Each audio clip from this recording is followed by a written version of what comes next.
আমাকে একটু রিক্সার ব্যবস্থা করে দেন বাবা, না হলে আমি তো খুবই একেবারে ইয়ে করছি, প্রতিবন্ধী ধরি, আমি খুব একেবারে কষ্টতে আছি। দোয়া করবো আমি, আর আমাদের বউ দোয়া করবে, কেন নামাজ টামাজ পড়ি, আল্লাহর কাছে কান্দাকারি করবো। খুব একেবারে আমাদের না হইলে হবে না, একেবারে আপনি একটা ব্যবস্থা করেন, তা করি। তারা যদি আমার একটু দয়া করে যদি দিলে হয় তাহলে আমাদের খুবই ভালো হইলে। আর আমি সারা জীবন যে কদিন আমি বাঁচি আছি আমি তাদের জন্য দোয়া করবো। হয়। আসসালামু আলাইকুম। ওয়ালাইকুম আসসালাম। কেমন আছেন? ভালো আছে এখনকার মনে। আচ্ছা, বাসা কোথায় আপনার? মিডিয়া পুকুরে আমার বাসা। তো ইনি কে হয় আপনার? উনি আমাদের বউ হয়। আপনার বউ।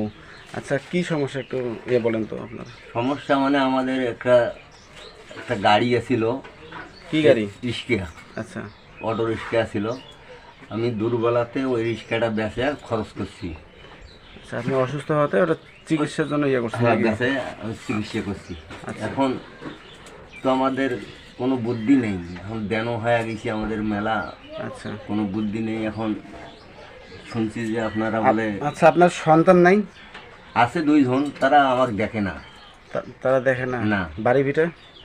বাড়ি ভিটে অল্প আছে আমার। আচ্ছা, বাড়ি ভিটে অল্প আছে, মানে সন্তানরা আপনাদেরকে করতেছে? দেখে না। আমি এখন এই ভাড়া বাড়িতে থাকি। কি পরিমাণ আপনাদের ঋণের আপনার আছে? পরিমাণ বোধহয় 50-60 হাজারের মতন আমাদের ঋণ হয়। 50-60 হাজার টাকা ঋণ? হুম। আচ্ছা, তো এখন কি চাচ্ছেন আমাদের কাছে একটু?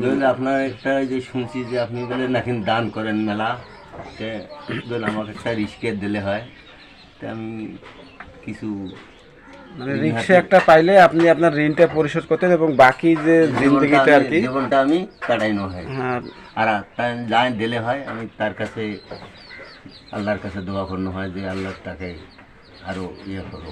আসসালামু আলাইকুম। ওয়ালাইকুম সালাম। আচ্ছা, আপনার এই যে স্বামী আর কি যেটা বললো যে উনি আর কি অসুস্থ ছিলেন, উনি অসুস্থ তো অসুস্থ থাকাতে খরচ করা হয়েছে, এখন নিরূপে। আচ্ছা, এখন আপনারা কিভাবে সংসারটা চালাচ্ছেন আপনারা? এই যে মেসব কাজ করছি। আচ্ছা, আর উনি? বেকার। তো উনি যেটা বললো যে আমাদের জয় হোক মানবতার ফাউন্ডেশনের কাছে যদি একটা আমরা রিক্সার যদি করতে পারি আর কি, ওনার জন্য ব্যবস্থা করে দিতে পারি, তাহলে কি আপনাদের সংসারটা আর কি মানে যতদিন আপনারা বেঁচে আছেন আর কি কতদিন চলবে আল্লাহর কাছে, আর কত এই বয়সে মেসব খাটাবো। যদি তাদের জন্য আমরা একটা রিক্সার ব্যবস্থা করে দিতে পারি, তো আসলে এই বয়সে তাদেরকে এই যে খাটাখাটনি যেটা আর কি ম্যাচের 3 তলায় উঠে ওনার